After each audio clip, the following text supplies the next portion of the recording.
Everyone म चाहिँ south कोरियामा बस्छु अहिले 6 महिना भएमा सायद आएको है। अनि मेरो एउटा चाहिँ समस्या थियो 3-4 वर्षदेखि नै नेपालबाट नै मेरो कपालमा चाहिँ एकदम धेरै ड्यान्ड्रफ पर्थ्यो।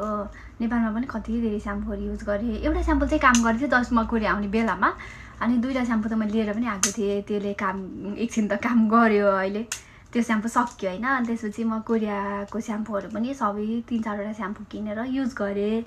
राम्रो स्याम्पूहरू भनेको किनेर युज गरेँ, तर कुनैले पनि काम गरेन। जस मैले सोचे अनुसारको काम गरेन। त्यसपछि मैले एउटा स्याम्पू सर्च गर्दै बसिरहेको थिएँ। अनि बस्ने क्रममा एउटा स्याम्पू भेटाएँ खुपाङमा, डक्टर भ्यान्जी वान समथिङ नाम छ, उहाँको स्याम्पू भेटाएँ। अनि अब यति धेरै स्याम्पू युज गरिसकेँ, अब यो पनि गर्छु भनेर एकदमै सस्तो छ। 11,000 वान मात्रै छ। अनि 50,000 प्लसले किन्नु भएको रहेछ खुपाङबाट। अनि 5+ रेटिङ रहेछ भने यति धेरै युज गरिसकेँ, अब यो पनि गर्छु भनेर मैले किनेँ हैन।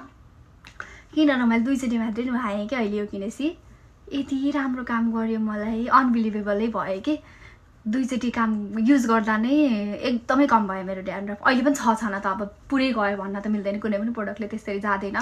युज धेरै गर्नुपर्छ, अलि लङ टर्ममै युज गर्नुपर्छ।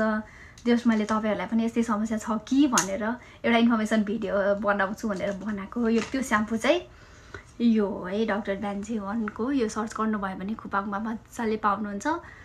1000 ml छ, जम्मा 11,000 को। यो त मजाले कति टाइमलाई पुग्छ नि त है। अनि तपाईहरुले कसैले युज गर्नु भएको छ यो भन्दा पहिला भने पनि मकले कमेन्ट गर्नु होला है त। अनि तपाईहरुलाई कस्तो काम गर्यो भन्नु है त। मलाई चाहिँ एकदमै राम्रो काम गर्यो। Thank you.